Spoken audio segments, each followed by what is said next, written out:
কত মানুষের ব্যথা পুঞ্জ হয়ে বেঘে আকাশে ঘনায় উদ্বেগে, গামান্তের রুদ্ধ বুকে কার কাঁদা মর্মান্তিক কোপা মৃত্যু বাধা।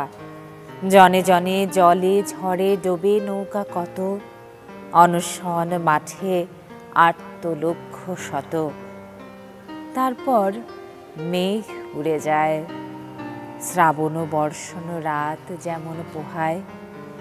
ফিরে রৌদ্র পড়ে মাঠে গ্রামে, নতুন শিশুর ঘরে নবপ্রাণ উদ্যত সংগ্রামে। কারো ধান হয়, কারো অতিক্রান্ত শোকে মুছে যায় পুরনো সময়। কর্মের কঠিন দিন ভরে আবার জীবন চলে ঘরে ঘরে। তবু যেই চেয়ে দেখি ক্ষুদ্র খেয়া ঘাটে, দূরে কে দরিদ্রা মেয়ে ঘরনিশে ভাগ্যের ললাটে। এক দৃষ্টে কি যে খোঁজে গাছের গুড়িতে হাত রেখে, কে যেন আসবে ফিরে আশাহীনা বৃথা চেয়ে দেখে। তখন আবার ধীরে চলন্ত এ তরি থেকে ভাবি, চিরন্তন ব্যথা সে তো দ্বীপ জালে অন্ধকারে নাবি। মহাসূর্য বিশ্বের গগনে স্রোতে ভাষা সৃষ্টি লোকে, ব্যথিতাকে একাকী লগনে। অমিয় চক্রবর্তীর কবিতা অনির্বাণ। শুরু হলো কেওয়াই স্টিল সকাল 24। আমন্ত্রণ সবাইকে। প্রিয় দর্শক, আজ বুধবার 29 জ্যৈষ্ঠ 1431 বঙ্গাব্দ, 12 জুন 2024 খ্রিস্টাব্দ। অনুষ্ঠান সঞ্চালনা করছে তাসনুভা মোহনা। 12 জুন আজ বিশ্বব্যাপী পালিত হচ্ছে বিশ্ব শিশু শ্রম প্রতিরোধ দিবস। সরকারি এবং বেসরকারি নানা পদক্ষেপ সত্ত্বেও দেশে শিশু শ্রম সংখ্যা কমছে না, বরং বাড়ছে প্রতিনিয়ত।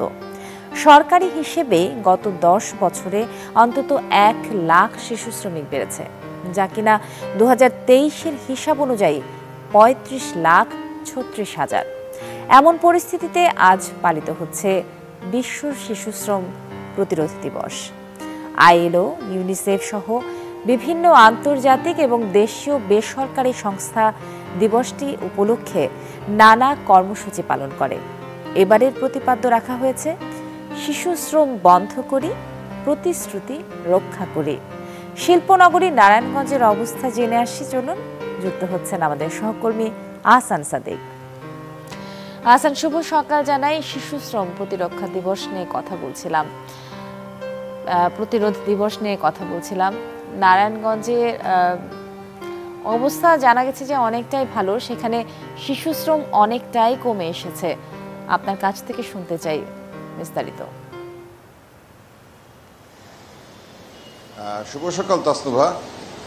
আপনি জানেন যে নারায়ণগঞ্জ একটি শিল্পাঞ্চল। এখানে কিন্তু যে বিসিক শিল্পনগরী রয়েছে, এখানে পোশাক শিল্পের সাথে যে সংশ্লিষ্ট একটা সময় কিন্তু দেখা যেত যে এখানে শিশু শ্রমের বিষয়টি কিন্তু ব্যাপক আকারে কিন্তু লক্ষ্য করা গেছে। কিন্তু দিনের পর্যালোচনা যদি বলি, তাহলে এখন যে বিসিক শিল্পনগরীতে যে সকল গার্মেন্টস রয়েছে, এখানে কিন্তু শিশু শ্রমের বিষয়টি কিন্তু এখন একটু বেশ কমে এসেছে বলা যায়। কিন্তু একই একটু পরিস্থিতি যদি একটু ঘোরাই, তাহলে নারায়ণগঞ্জে আপনি জানেন যে এখানে কিন্তু যে তাঁত শিল্প রয়েছে, এই রূপগঞ্জে এখানে জামদানি পল্লী রয়েছে।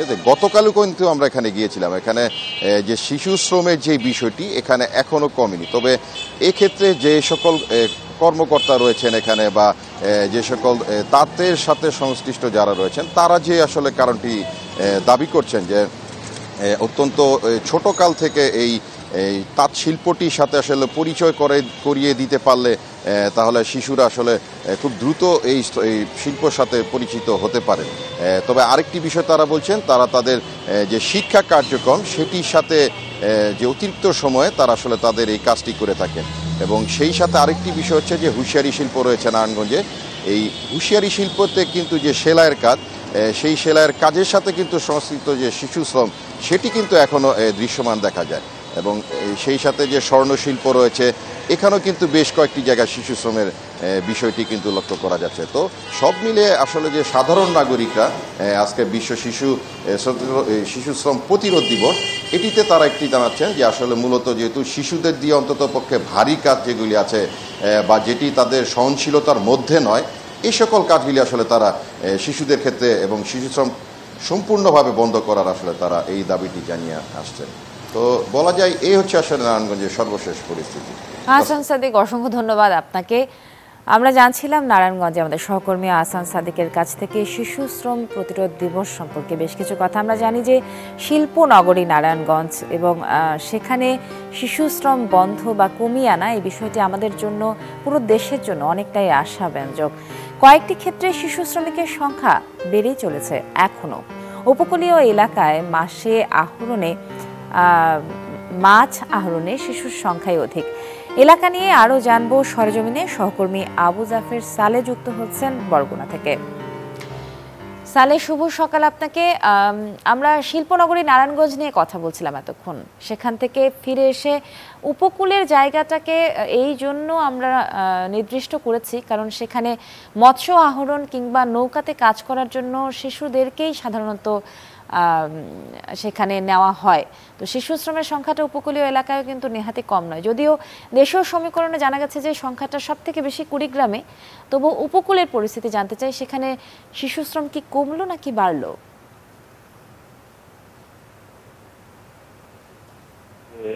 একটু বলি যে বরগুনার বড়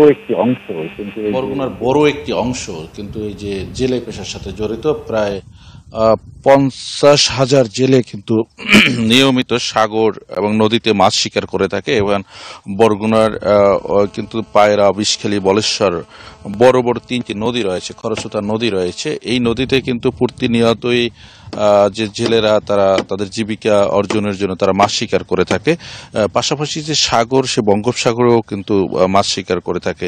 আর আপনাকে এখন যে এলাকাটি দেখাচ্ছি, এটি যদি এখন নদীতে ভাটার সময়, যদি জোয়ারের সময় আসতো তাহলে হয়তো আপনাকে আরো বেশি কিছু দেখানো যেত। যে এই নদীতেও কিন্তু যে রেনু পোনা বলা হয় এবং যে গলদা চিংড়ি বলা হয়, সেই পোনার শিকারে কিন্তু বেশ কিছু শিশুরা কিন্তু জড়িত রয়েছে এবং এটা জোয়ারের সময় কিন্তু তারা এখানে সে পোনা শিকার করে। এবং পাশাপাশি যে জেলে ট্রলারগুলো রয়েছে, এখানে বিভিন্ন ধরনের অন্তত 15 থেকে 20 আইটেমের জাল দিয়ে কিন্তু মাছ শিকার করা হয়।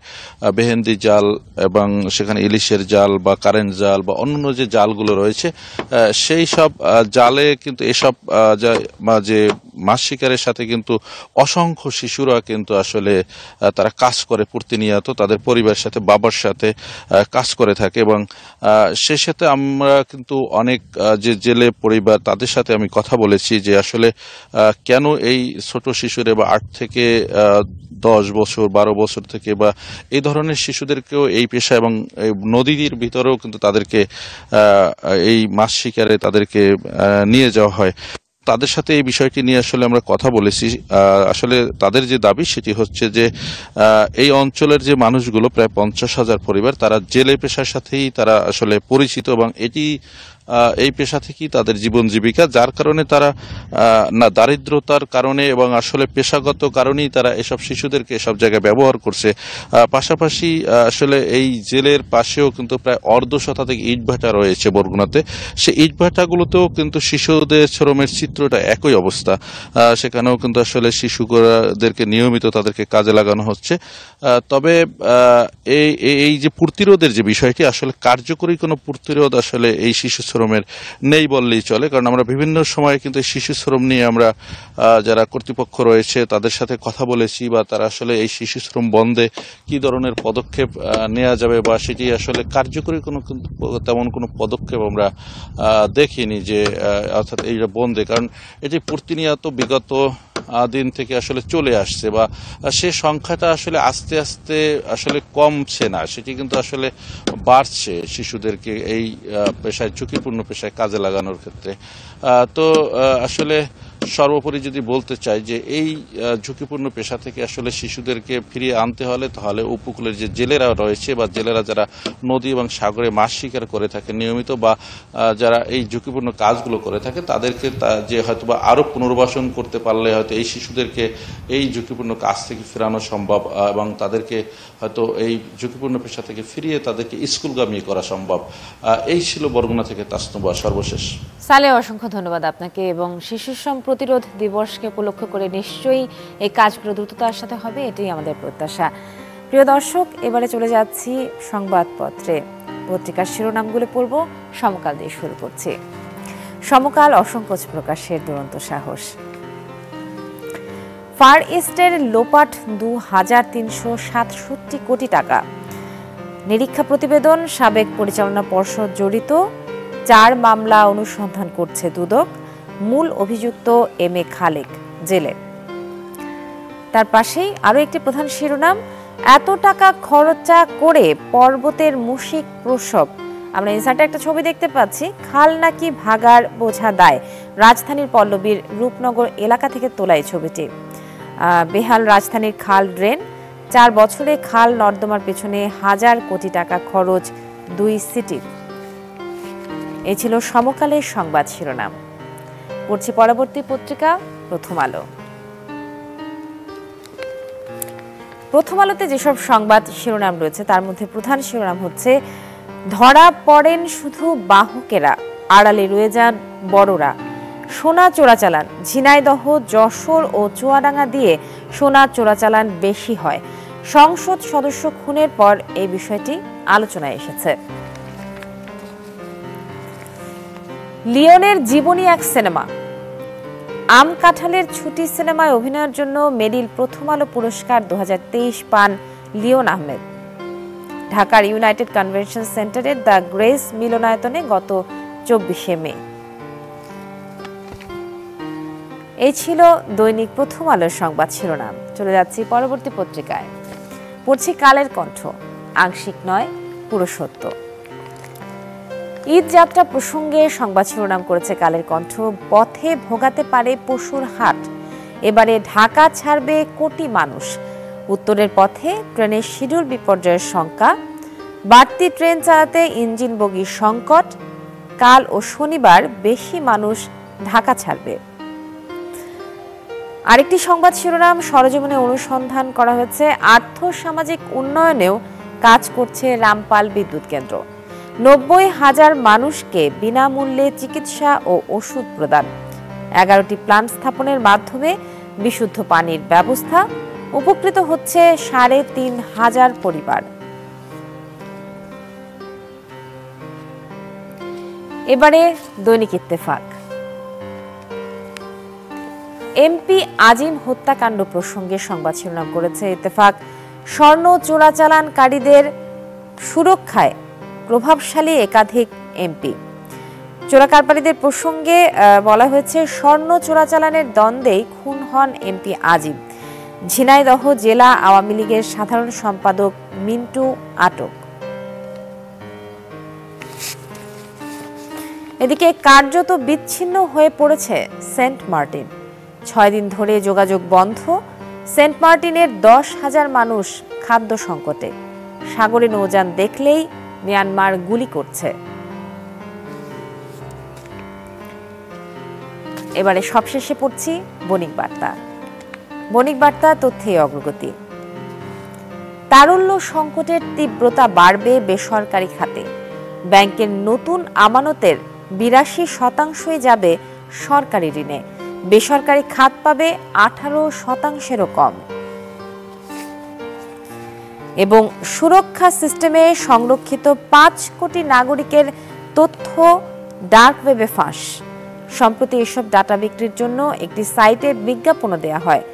ফাঁস হওয়া এসব তথ্যের মধ্যে রয়েছে নাগরিকের নাম, পিতার নাম, মাতার নাম, জন্ম তারিখ, মোবাইল নম্বর ইত্যাদি।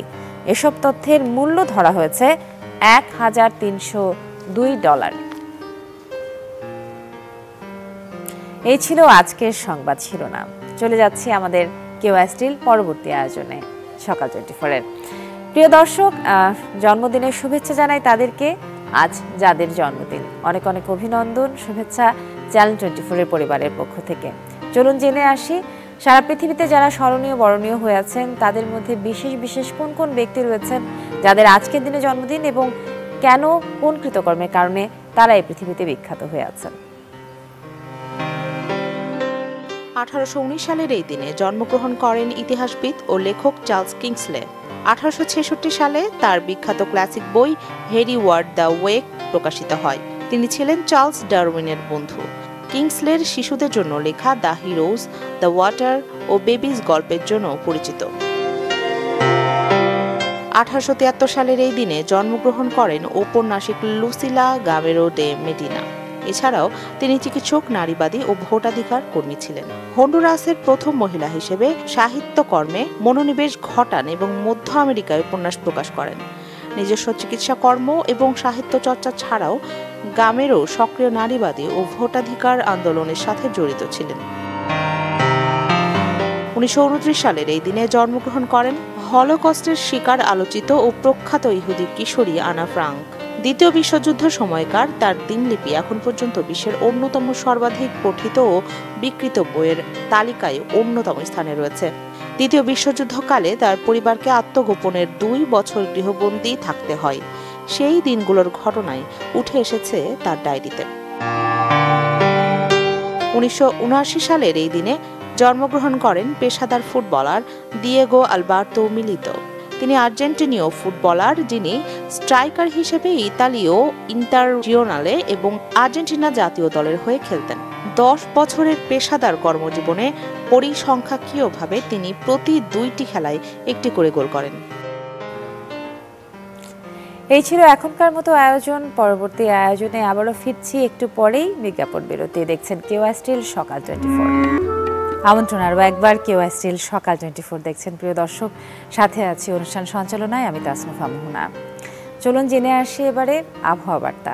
আপনাদেরকে জানিয়ে দেব গত 24 ঘন্টার আবহাওয়ার তথ্য এবং আজ সারাদিনের আবহাওয়ার পূর্বাভাস।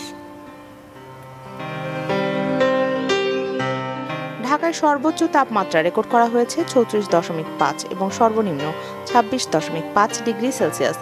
রাজশাহীতে সর্বোচ্চ 38.3 ও সর্বনিম্ন 27 ডিগ্রি সেলসিয়াস। রংপুরে সর্বোচ্চ 35 ও সর্বনিম্ন 26.8 ডিগ্রি সেলসিয়াস। ময়মনসিংহে সর্বোচ্চ 33.6 ও সর্বনিম্ন 25.3 ডিগ্রি সেলসিয়াস। সিলেটে সর্বোচ্চ 33.7 ও সর্বনিম্ন 25 ডিগ্রি সেলসিয়াস। চট্টগ্রামে সর্বোচ্চ 34.9 ও সর্বনিম্ন 28 ডিগ্রি সেলসিয়াস। খুলনায় সর্বোচ্চ 34.2 এবং সর্বনিম্ন 28 ডিগ্রি সেলসিয়াস। বরিশালে সর্বোচ্চ 36.6 ও সর্বনিম্ন 29 ডিগ্রি সেলসিয়াস।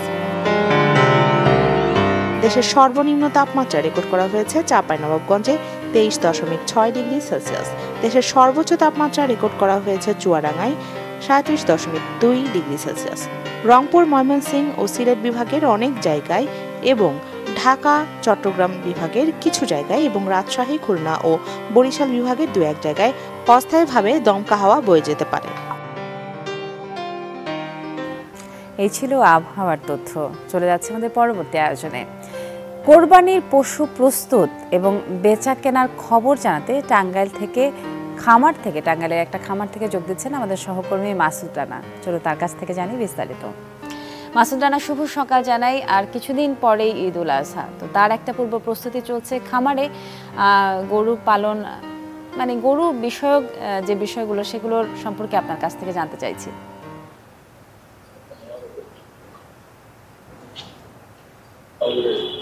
শুভ সকাল। আমি এই মুহূর্তে রয়েছি টাঙ্গাইলের ভরপুর উপজেলার গোবিন্দাসী ইউনিয়নের গোবিন্দাসী একটি খামারে। এই খামারটি কিন্তু টাঙ্গাইলের সবচেয়ে বড় একটি খামার বলে এখানকার মানুষ যারা রয়েছেন তারা এটি মনে করেন। কারণ এবছর কিন্তু এই খামারে 120টি গরু তোলা হয়েছিল, যা মোটা তাজাকরণের মাধ্যমে এই কোরবানির ঈদকে লক্ষ্য করে কিন্তু তারা এই খামারটাতে তারা 120টি গরু, এটার যে খামারে রয়েছেন তিনি 120টা গরু এই খামারে মোটা তাজা করেছেন এবং এর মাঝখানে 106টি গরু কিন্তু ইতিমধ্যেই তারা বিক্রি করে ফেলেছেন এবং বাকি কিছু গরু রয়েছে এখানে। এছাড়াও এই টাঙ্গাইল জেলার, আপনার মাধ্যমে যদি আমি একটু দর্শকদের জানাতে চাই, টাঙ্গাইল জেলার এই বছরের যে পশুর যে চাহিদা এবং এই জেলার যে এর মধ্যে কোরবানিযোগ্য যে পশু রয়েছে তা রয়েছে 2,04,406টি এবং জেলায় এবছর কোরবানির জন্য 1,85,000 পশুর চাহিদা রয়েছে। বর্তমানে প্রায় 20,000 পশু চাহিদার তুলনায় অতিরিক্ত রয়েছে, যা জেলার চাহিদা পূরণের পাশাপাশি রাজধানী ঢাকা সহ এই টাঙ্গাইল জেলার আশেপাশে বিভিন্ন জেলায় এই গরুগুলো বিক্রি হবে বলে জানিয়েছেন খামারি এবং পানি সম্পদ কর্মকর্তা।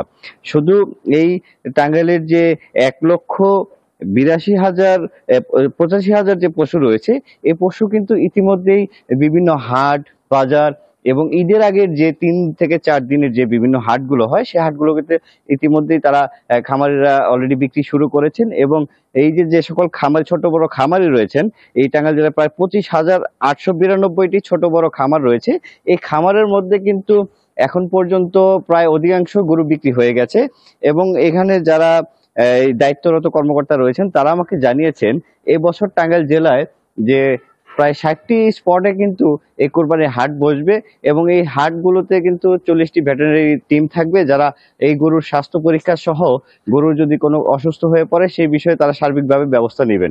এছাড়াও টাঙ্গাইলের যারা পুলিশ সুপার রয়েছে তিনি আমাকে জানিয়েছেন এবছর যারা খামারি তাদের এই যে তারা তাদের কষ্টের যে ওই পশু লালন পালন যে টাকাটা পাবে বিক্রি করে, সেই টাকাটা কিন্তু ঘরে নিয়ে যেতে পারে সেদিকে তারা নজর রাখছেন এবং সার্বিক আইন শৃঙ্খলা পরিস্থিতি স্বাভাবিক রাখবেন।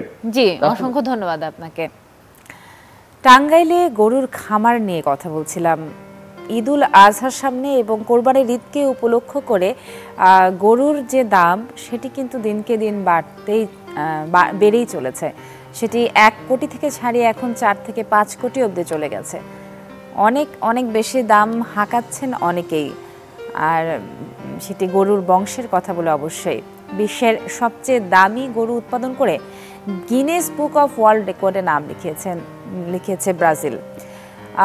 ভিয়াতিনা 19 জাতের যে গরুর দাম 47 কোটিরও বেশি টাকা সেটা, আর তার ওজন 1,100 কেজি। বিশ্বজুড়ে মাংসের বাজার দখলে নেওয়ার লক্ষ্যে বিশাল আকৃতির এসব জাতের গরু উৎপাদন করছে দক্ষিণ আমেরিকার দেশটি। গরুর উৎপাদন বাড়িয়ে বিশ্বে মাংসের বাজার নিজেদের দখলে রাখার চেষ্টা করছে ব্রাজিল। দেশটির অর্থনৈতিক অগ্রগতিতে অন্যতম উৎস গবাদি পশুপালন। ব্রাজিলে এমন প্রজাতির গরুও আছে যার দাম কোটির ঘরে, বিশেষ করে ভিয়াতিনা 19। সম্প্রতি FIV মারা মুভিস নামের এই প্রজাতির একটি গরু নিলামে রেকর্ড 40 লাখ মার্কিন ডলারে বিক্রি হয়েছে, বাংলাদেশি টাকায় যার মূল্য 47 কোটির বেশি। এসব গরুর ওজন শুনলে যে কারো চোখ কপালে উঠবে। প্রায় 1,100 কেজি ওজনের গরু দেখে মনে হতে পারে কোনো দৈত্য দানব। ভিয়াতিন 19 প্রজাতির গরুগুলোর ওজন সাধারণ গরুর চেয়ে দ্বিগুণেরও বেশি। গিনেস ওয়ার্ল্ড রেকর্ডসের তথ্য মতে এ পর্যন্ত নিলামে বিক্রি হওয়া সবচেয়ে দামি গরু ভিয়াতিনা 19। বিশাল আকৃতির গরুটি এ পর্যন্ত জিতেছে বেশ কয়েকটি পুরস্কারও, যার মধ্যে টেক্সাস ভিত্তিক চ্যাম্পিয়ন অব দ্য ওয়ার্ল্ড প্রতিযোগিতার মিস সাউথ আমেরিকা অন্যতম। 2022 সালে এক নিলামে পেরেইরার কোম্পানি প্রায় 8 লাখ ডলারে গরুটির অর্ধেক মালিকানা লাভ করে, বাকি অর্ধেক কিনে নেয় আরেক পক্ষ। গেল বছর এই দুই মালিক গরুটির 33% বিক্রি করে দেন। 1.3 মিলিয়ন ডলারে গরুটির আংশিক মালিকানা লাভ করেন এক ব্যক্তি। বেশ কয়েক বছর আগে ভারতের অন্ধ্রপ্রদেশের নেলোর জেলা থেকে এ জাতের গরু আনা হয় ব্রাজিলে। খামারিরা এসব জাতের গরুগুলো থেকে ডিম্বাণু ও শুক্রাণু সংগ্রহ করে ভ্রূণ তৈরির মাধ্যমে তা অন্য গরুর গর্ভে রেখে উৎপাদন বৃদ্ধির চেষ্টা করছেন। কেউ কেউ ডিম্বকোষ সংগ্রহের জন্য ব্যয় করেছেন $2.5 লাখ। ব্রাজিলে 230 মিলিয়নেরও বেশি গরু আছে, তবে বিশাল দেহের ভিয়াতিনা 19 নেলো জাতের গরু পালন করা হয় সাধারণত মাংস উৎপাদন বৃদ্ধির জন্য। মাসুম রাব্বি, চ্যানেল 24। সমসাময়িক বিষয় এবং তথ্যবহুল বিষয়গুলো নিয়ে সবসময় কথা বলে চ্যানেল 24 নিয়মিত আয়োজন কেওয়া স্টিল সকাল 24। দেখতে চোখ রাখুন চ্যানেল 24 এর পর্দায়। দেখা হবে আবারও। শুভ সকাল আরও একবার।